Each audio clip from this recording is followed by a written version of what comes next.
I heard the noise of thunder. The whispers in the night telling me of the end. They come from above. In numbers greater than the stars. They will block out the sun. On giant chariots, they will block out the sun. And hell. Hell. Hell follows them. It is then when all the swords of men must strike as one. Brother, defend him, brother, from the storm. Although in darkness there appears no end. We must rise. We must rise. Rise. Stand. Resist. Rated M for mature. Why do I get the sense that the marketing team for Sony at the time got their drugs from the same guy who was supplying the Sega Saturn team? Alright, good evening, guys. Jagger Newman here for the Blade Game Preserve, and tomorrow we are going to be showcasing Resistance 2, a game that I've always said is decent enough, but I've also said that it's one that is fatally flawed. And the fatal flaw with Resistance 2 is that it uses a two-weapon system as opposed to the unlimited weapon system that was found in the original Resistance and Resistance 3. Now, a lot of people will probably say, and particularly fans of Resistance 2, I've met plenty of them, who say that the weapons system in the game isn't really the issue. It's just people who are annoyed that they replaced the multi-weapon system from the original Resistance with the two-weapon system, a la Call of Duty or Halo or whatever FPS game they were trying to compete with at the time.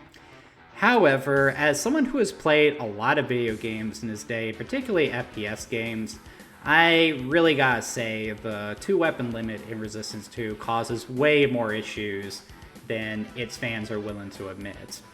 And because of that, I felt compelled to talk a little bit about the two weapon systems you typically find in an FPS game, them being a limited weapon system and an unlimited weapon system. Now, before I go any further, I want to state for the record that the purpose of this video is not to determine which weapon system is better than the other. Again, with any game design, the two-weapon system is going to work for certain games, and the unlimited system is going to work for other games. So there isn't really a right answer to that question. However, as with any design choice you can make in a video game, if you don't follow through with it, if you don't design every other aspect of the game around a particular choice, a poor choice can snowball and really hurt the game in question, and that is unfortunately what happened with Resistance 2. Now, let's actually get into, the nitty-gritty of these two gameplay mechanics. So, a limited weapon system, as the name implies, you typically have a limited arsenal of weapons that you can carry with you at all times. It's also referred to as a two-weapon or three-weapon system.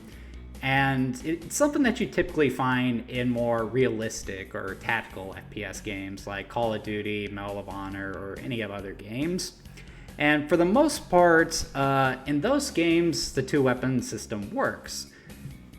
Now, the other side of that coin is the unlimited weapon system.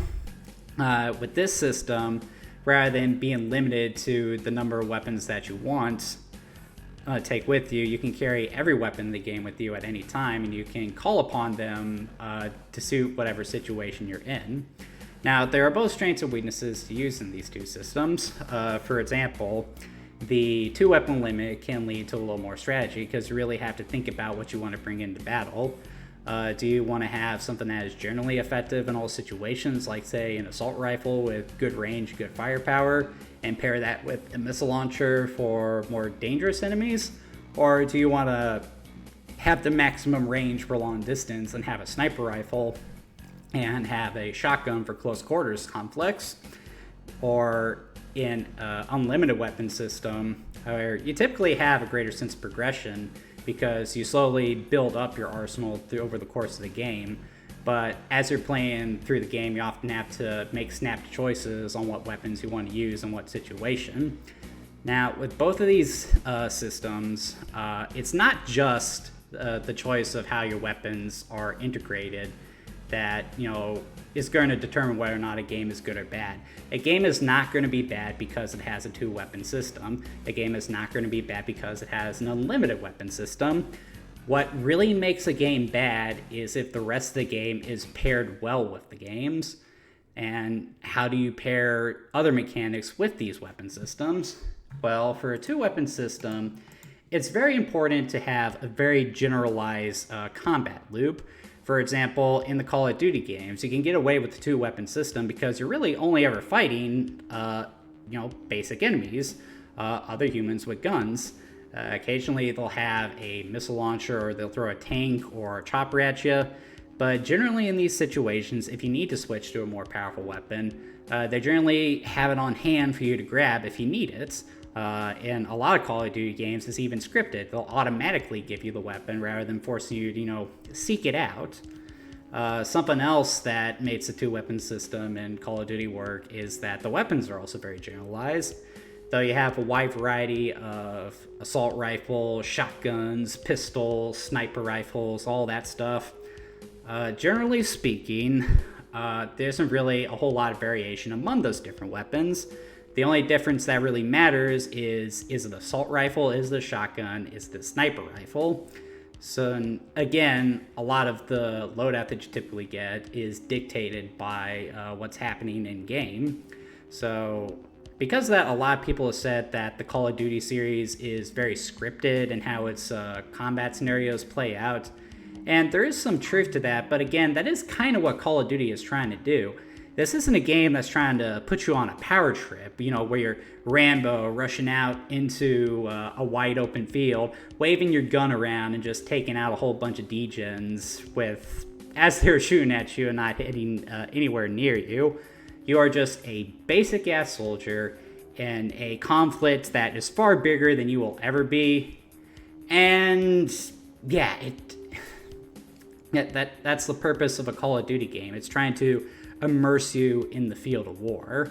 That is in contrast to something like Doom, which does use the unlimited weapon system. Now, the enemy encounters in Doom are very different. For starters, you have a wide assortment of enemies that they'll throw at you at any time and in a variety of different combinations. For example, your most basic enemies will be the imps, the pinky demons, and the enemy soldiers. Now let's say you have a bunch of these guys coming at you at once. You have the imps who are throwing fireballs at you.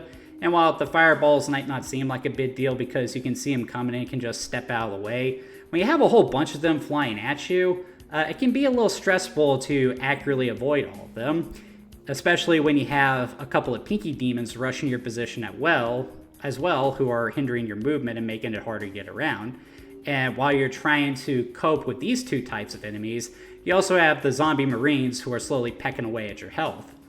And this is, the nitty-gritty of the design of Doom. Just realizing what enemies are on the field, which ones you need to take out the fastest, thinking about the level design, what weapons you have on hand, as well as the various strengths and weaknesses of the weapons. The shotgun, the chain gun, the missile launcher, all that stuff. They all have a variety of differences that you need to consider as you're playing Doom. The best tool for the job and the situation. These are decisions you are constantly making in Doom. And as a result, Doom is incompatible with the 2-weapon system. If you were to just strip out the multi-weapon system in Doom and replace it with the 2-weapon system from Call of Duty, the game just wouldn't work.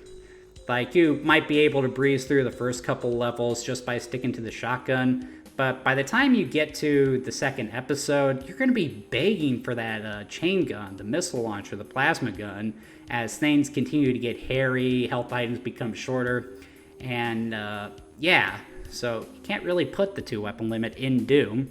You also can't put the 2-weapon limit in Call of Duty either, because that would kind of break the game.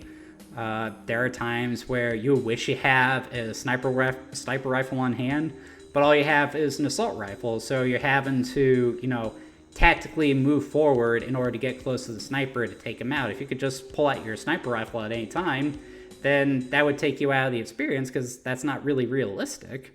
So yeah, it really comes down to what the games are trying to do and the other aspects, working in conjunction with the weapon system you have selected.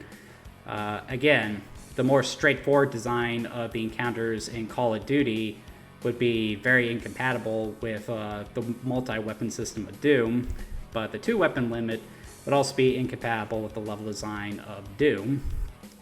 Now, I can think of one game that does straddle the fence between these two systems, and that is Halo. Now, Halo, in a similar fashion to Doom, also has a wide variety of enemies. The grunts, the elites, the brutes, and all the different vehicles that they can have in too.